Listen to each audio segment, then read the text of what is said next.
여기 와본 김에 저기 골목으로도 올라가 볼까요? 혹시나 제가 어릴 때 기억이 뭐 떠오르는 걸 수도 있을 것도 있을 수 있으니까. 저기 막 초소 같은 거 보이시죠? 아, 그렇네. 아니, 뭐 저런 게 있어요, 집에? 왜냐면 사람들이 진짜 죽이러 오니까. 옛날에 그래서 사람들이 막 이거 담 넘어가지고 잡히고 그랬었어요. 아, 진짜요? 네.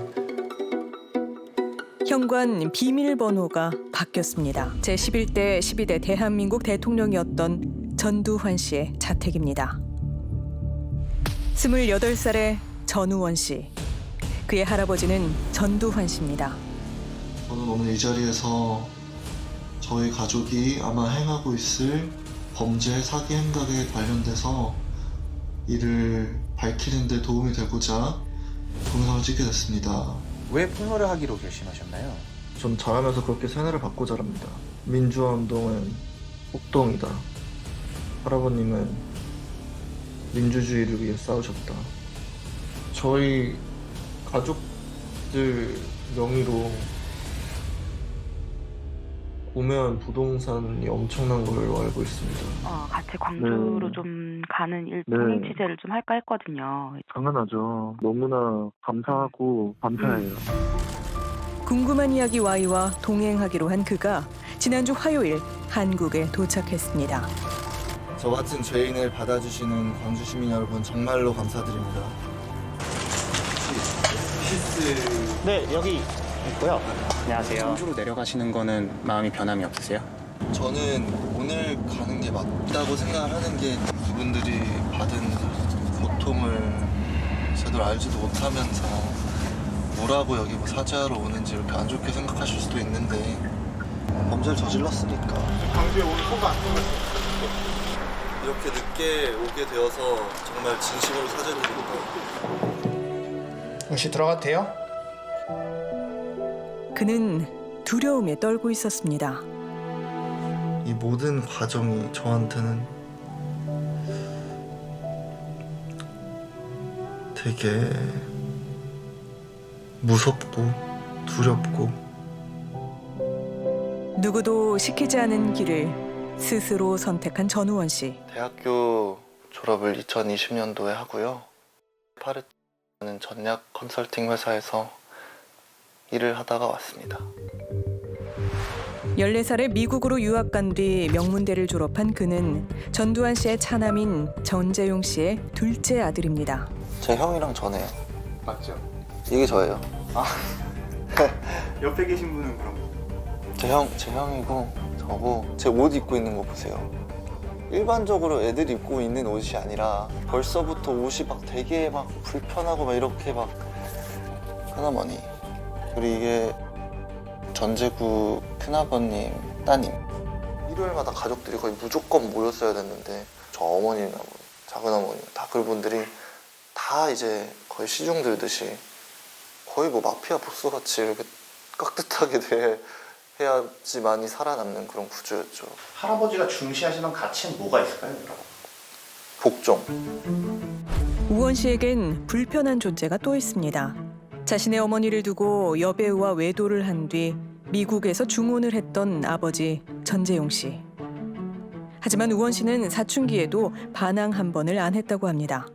아빠 말씀에 복종했던 이유 중에 하나가 진짜 조금이라도 더 사랑받고 싶어서 그게 제일 컸던 것 같아요. 공부하는 거라도 제대로 안 하면 진짜로 제 인생에서 없어질 수도 있다? 아예?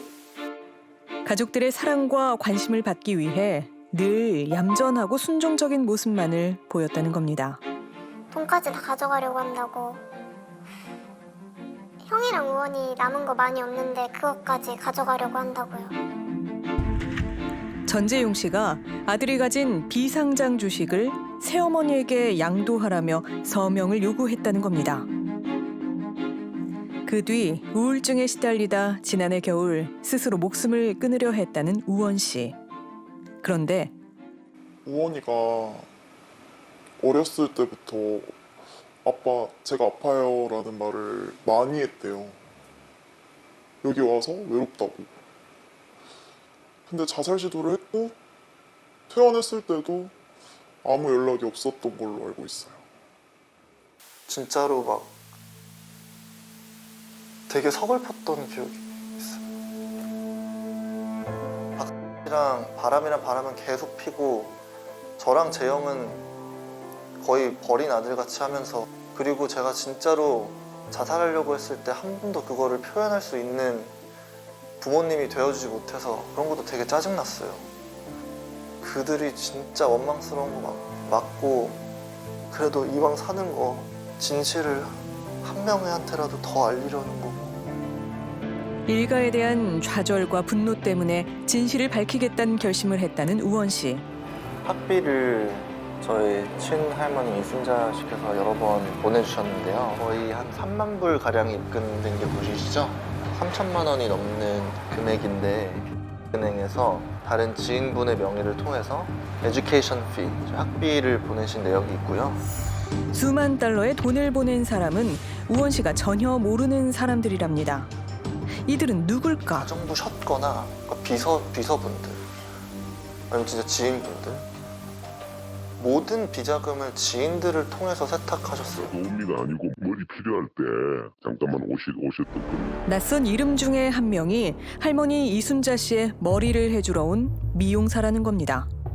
1996년 뇌물수수 등의 혐의로 구속 기소돼 2,205억 원의 추징금을 선고받고 전직 대통령으로서의 예우가 박탈된 전두환 씨. 하지만 사면된 그는 뜻밖의 얘기를 합니다. 검사가 조사를 해가지고 없으니까 못 가져간 거 아니야. 안 그러겠어? 재산 중 예금은 겨우 29만 원뿐이라 추징금을 낼 수 없다고 한 겁니다.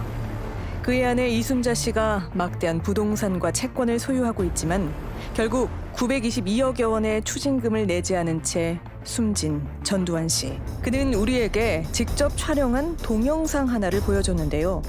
그 안엔 전두환 씨가 살았던 연희동 자택 내부 모습이 담겨 있었습니다.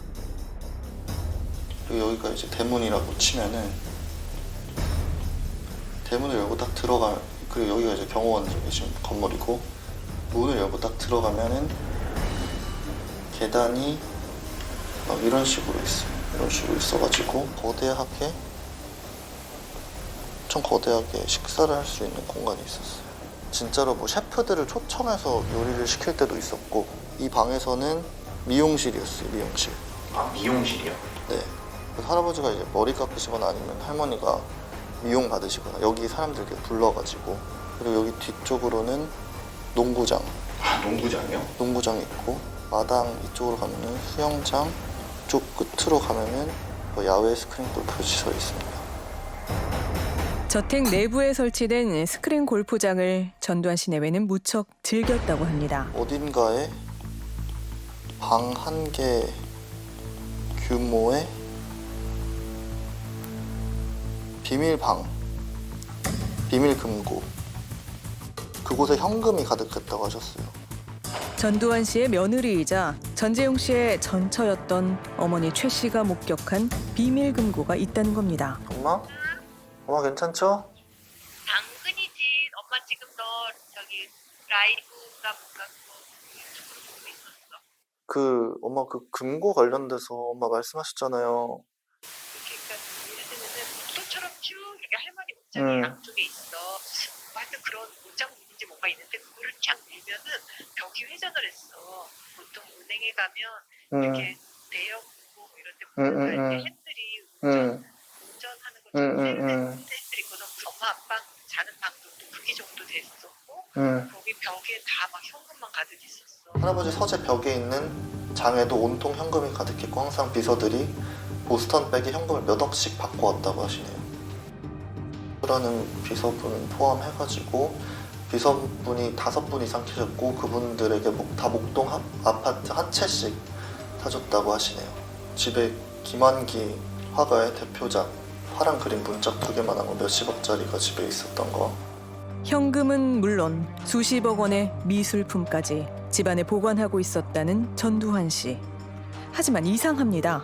분명 전두환 씨의 연희동 자택에 대한 압수수색은 이미 수차례 이루어졌습니다. 이순자 씨가 병석에 있다 하면서 그 안에는 들어가지 말도록 한타크 말려가지고 못 들어갔어요. 아니라고 하면 건물 자체를 건물은 들어갔는데 그 안방이잖아요. 거기는 못 들어가겠다고. 들어가려고 했더니 한사코 맞고 환자 상태인데 그 최소한의 뭐 인권 저기 하면서 막 울며 불며. 근데 최근 몇 년 전에도 크루즈 사업 같은 거 얘기를 하시고 하는 거 보면은 또 자산 규모가 굉장히 크니까. 와이너리는 전재만 씨 소유. 그러니까 예를 들어서 갑자기 통장엔 25만밖에 없어요 하고 궁궐에 살고 있으면 그 자체가 말이 안 되는 거잖아요. 굵직한 사업체를 운영했거나 운영 중인 전두환 씨의 자녀들. 특히 전재만 씨는 미국 캘리포니아주에서 1,000억 원대의 양조장을 운영하고 있는 것으로 알려져 있는데요. 그만큼 넓은 토지를 소유하고 있고 거기에 들어가는 장비, 인프라, 설비. 일단은 초기 투자 자금부터가 규모가 정말 말도 안 되게 많이 들어가고요. 그러니까 와이너리의 장점이 뭐냐면은 와인을 만들고 그 와인에 자기가 원하는 가격을 그냥 붙일 수가 있어요. 미국에도 있고 아무도 걸릴 수가 없는 최고의 돈 세탁 시설이 아닌가 싶어요. 그 답을 알고 있을 할머니 이순자 씨를 만나기 위해 우원 씨가 연희동을 찾았습니다. 하지만 초소 다 없어지고 경비원도 지금 경원분도 아무도 안 계시고 원래는 무조건 있었는데 태어나서 저도 27년 사는데 이번이 처음이에요. 작년 초까지만 해도 다 있었는데 그럼 여기 지금 할머니가 안 계시다는 얘기예요. 그렇다면 이순자 씨는 손자의 전화를 받아줄까? 안 받으세요? 숨고 있다. 근데 그렇게 떳떳하면 왜 숨는 거지? 당연히 찔리는 게 있으니까. 43년 만이었습니다. 전시 일가에서 처음이자 유일하게 5.18 민주무역을 찾은 우원 씨. 민주주의의 진정한 아버지는 이곳에 묻혀 계신 모든 분이라는 내용의 방명록을 남겼는데요. 이 어린 학생을 무슨 죄가 있어서 흙으로 싸서 죽이고 피를 말 못하게 흘리고. 28년 만에 마주한 현실 앞에 무릎을 꿇은 우원 씨. 어느새 8순을 넘긴 노모의 아들은 5.18 당시 고등학생 시민군이었던 문재학 군입니다. 44년 전 군사반란으로 정권을 장악했던 당시 전두환 보안사령관. 민주화를 요구하고 전두환 퇴진을 외치는 광주 시민들을 신군부는 폭력으로 진압했습니다. 열흘 동안 숨진 사람은 192명, 부상자는 수천 명에 달했는데요. 오랫동안 전두환 씨의 입장은 단 하나였습니다. 광주는 그거는 총기를 들고 일어나는 하나의 그 폭동이야. 근데 그러니까 계엄군이기 때문에 계엄군을 진압하지 않을 수 없잖아요. 자신은 최초 발포 명령을 하지 않았다고 주장한 전 씨.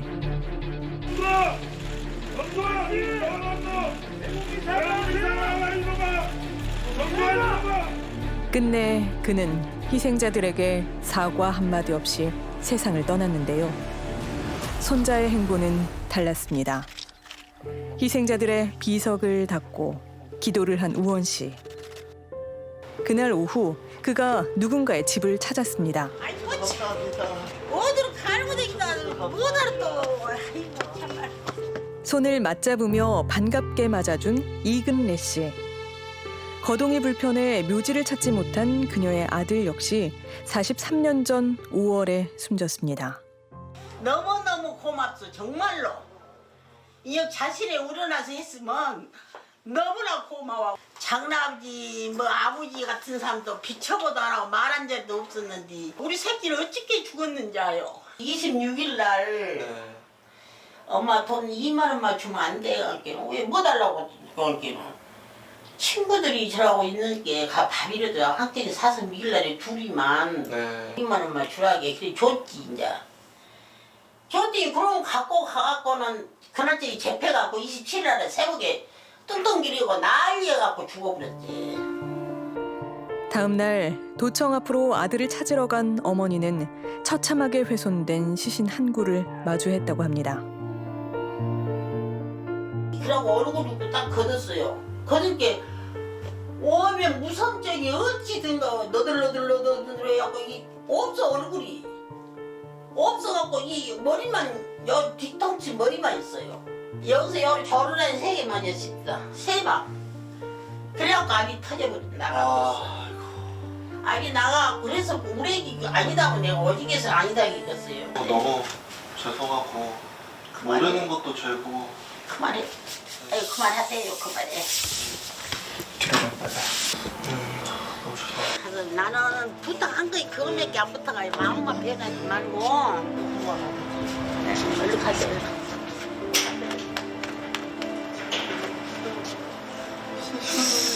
얼른 가세요.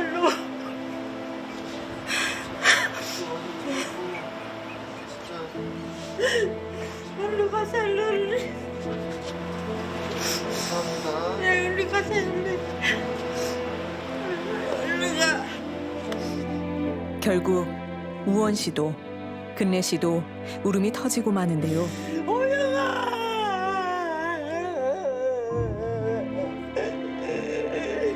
내가 불러 했더니 또 불러준다.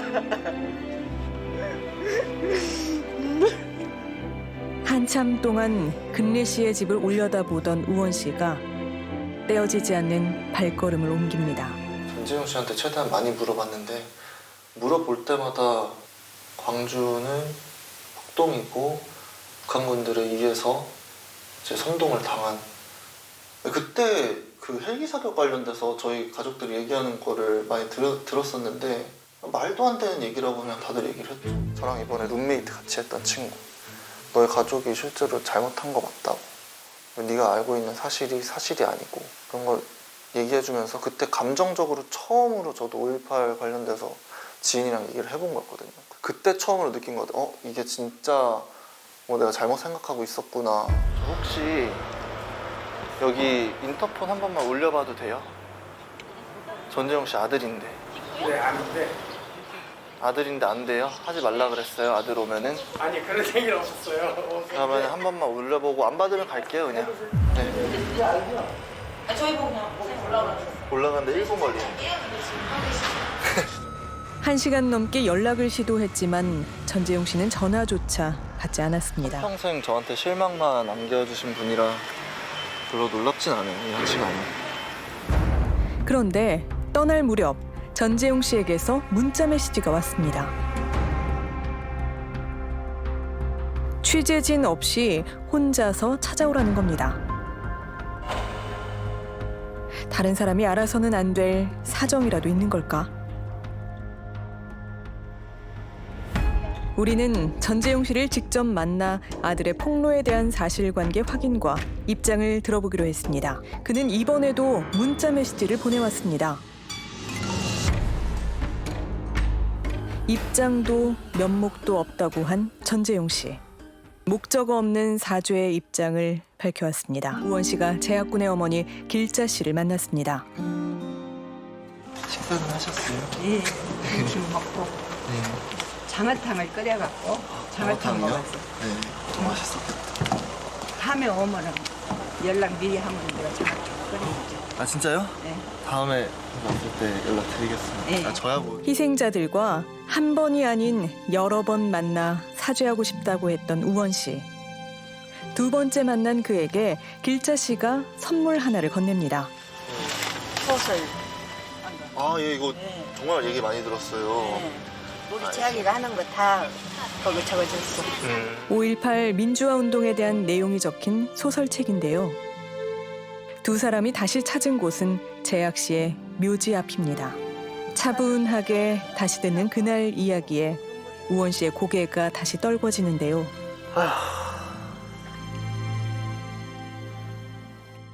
어쩔 때는 죽은 것이 너무나 애통하고 마음 아프고 그랬는데 우리 재학이는 민주주의를 위해서 싸우겠다는 생각으로 도청에서 죽은 것이 나는 너무나 자랑스럽소. 아들이 자랑스럽다는 어머니와 가족이 부끄럽다는 아들이 나란히 섰습니다. 언제쯤 이 사죄의 눈물은 그칠 수 있을까요? 진실과 마주하기까지 참으로 오래 걸렸다는 우원 씨. 그는 앞으로도 희생자들을 한 명 한 명 만나 용서를 빌겠다는 뜻을 전해왔는데요. 지금은 어머니 댁에서 지내고 있고요. 다음 주에도 다시 광주를 가서요. 행사 때 못 뵀던 분들, 그분들을 뵙고 진 마음이나 상처받은 마음을 어루만져 드리는 그런 기회를 갖고 싶습니다. 일가의 비밀이 수면 위로 드러나기까지 걸린 시간은 40여 년입니다. 의혹이 사실로 확인되기까지는 또 얼마나 오랜 시간이 걸릴까요? 하지만 늦더라도 대를 이어서라도 긴 역사 속에 진실은 반드시 기록될 겁니다.